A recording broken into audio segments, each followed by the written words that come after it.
Hi, ಇವತ್ತು ನಾನು ಅಕ್ಕಿ ಹಿಟ್ಟಿನ ದೋಸೆ ಹೇಗೆ ಮಾಡೋದು ಅಂತ ಹೇಳ್ಕೊಡ್ತೀನಿ ಬನ್ನಿ. ಹಾಗೆ ವಿಡಿಯೋ ಸ್ಕಿಪ್ ಮಾಡಿದೆ ಪೂರ್ತಿಯಾಗಿ ನೋಡಿ. 1 ಕಪ್ ಅಕ್ಕಿ ಹಿಟ್ಟು ಅಥವಾ ರೈಸ್ ಫ್ಲೋರ್, ಹಾಗೆ ರುಚಿಗೆ ತಕ್ಕಷ್ಟು ಉಪ್ಪು. ಬನ್ನಿ ಇವಾಗ ಹೇಗೆ ಮಾಡೋದು ನೋಡೋಣ. ನೋಡಿ, ಇವಾಗ ಪಾತ್ರೆಗೆ ಅಕ್ಕಿ ಹಿಟ್ಟು ಹಾಕ್ಕೊಳ್ಳೋಣ. ಇವಾಗ ರುಚಿಗೆ ತಕ್ಕಷ್ಟು ಉಪ್ಪು ಹಾಕ್ಕೊಳ್ಳೋಣ. ನೋಡಿ, ಇವಾಗ ಸ್ವಲ್ಪನೇ ನೀರು ಹಾಕೋತ ಹಿಟ್ಟು ಚೆನ್ನಾಗಿ ರೆಡಿ ಮಾಡ್ಕೊಳ್ಳೋಣ. ಬೀಟ್ರಲ್ಲೇ ಚೆನ್ನಾಗಿ ಈ ಥರ ಹಿಟ್ಟು ರೆಡಿ ಮಾಡ್ಕೊಳ್ಳೋಣ. ನಿಮ್ಮ ಹತ್ರ ಬೀಟ್ರಿಲ್ಲ ಅಂದರೆ ಕೈಯಲ್ಲಿ ಕೂಡ ಮಾಡ್ಕೋಬೋದು. ಇನ್ನು ಸ್ವಲ್ಪ ನೀರು ಹಾಕ್ಕೊಳ್ಳೋಣ. ಚೆನ್ನಾಗಿ ದೋಸೆ ಹಿಟ್ಟಿನ ಅದಕ್ಕೆ ರೆಡಿ ಮಾಡ್ಕೊಳ್ಳೋಣ. ನೋಡಿ, ಇವಾಗ ಅಕ್ಕಿ ಹಿಟ್ಟಿನ ದೋಸೆ ಹಿಟ್ಟು ರೆಡಿಯಾಗಿದೆ. ಈ ಥರ ಇರಬೇಕು ಹಿಟ್ಟು. ಇದು ಅರ್ಧ ತಾಸು ನೆನೆ ಹಾಕ್ಕೊಳ್ಳಿ. ನಿಮ್ಮ ಹತ್ರ ಅರ್ಧ ತಾಸು ಟೈಮ್ ಇಲ್ಲಾಂದ್ರೆ 15 ನಿಮಿಷ ಕೂಡ ನೆನೆ ಹಾಕ್ಕೋಬೋದು.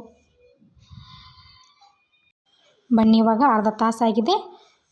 ಇವಾಗ ದೋಸೆ ಹಾಕ್ಕೊಳ್ಳೋಣ. ನೋಡಿ, ಹಿಟ್ಟು ಈ ಪ್ಯಾಟ್ರನ್ನೇ ಇರಬೇಕು, ಈ ಹದಕ್ಕಿರಬೇಕು. ಇವಾಗ ಒಲೆ ಮೇಲೆ ದೋಸೆ ತವ ಇಟ್ಕೊಳ್ಳೋಣ. ನೋಡಿ, ಇವಾಗ ಒಲೆ ಮೇಲೆ ದೋಸೆ ತವ ಇಟ್ಕೊಂಡಿದ್ದೀನಿ. ಇವಾಗ ಗ್ಯಾಸ್ ಹಚ್ಕೊಳ್ಳೋಣ.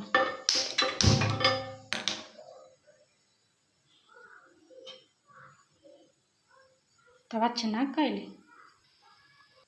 ಇವಾಗ ತವ ಕಾಯ್ದಿದೆ, ಎಣ್ಣೆ ಹಚ್ಕೊಳ್ಳೋಣ.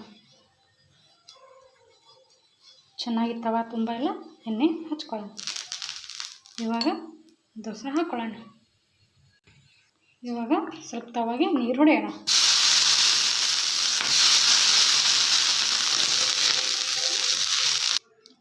ಬನ್ನಿ ಇವಾಗ ದೋಸೆ ಹಾಕ್ಕೊಳ್ಳೋಣ.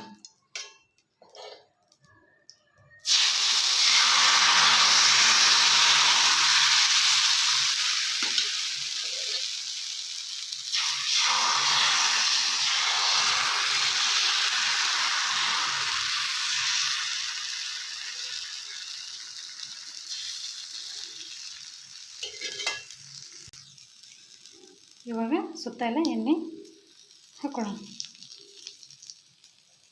ಈ ಥರ ಎಣ್ಣೆ ಸ್ಪ್ರೆಡ್ ಮಾಡ್ಕೊಳ್ಳೋಣ. ಹಾಗೆ ಲೈಕ್ ಮಾಡಿ, ಸಬ್ಸ್ಕ್ರೈಬ್ ಮಾಡಿ.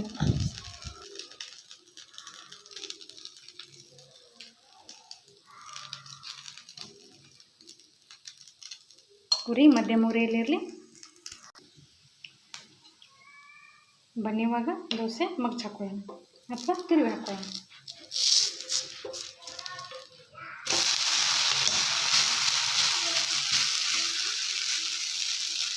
ಸ್ವಲ್ಪ ಮೇಲ್ಗಡೆ ಎಣ್ಣೆ ಸ್ಪ್ರೆಡ್ ಮಾಡ್ಕೊಳ್ಳೋಣ.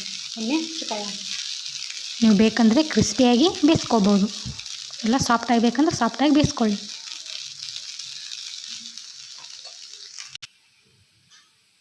ಬನ್ನಿ ಇವಾಗ ದೋಸೆ ತೆಗೆದುಕೊಳ್ಳೋಣ.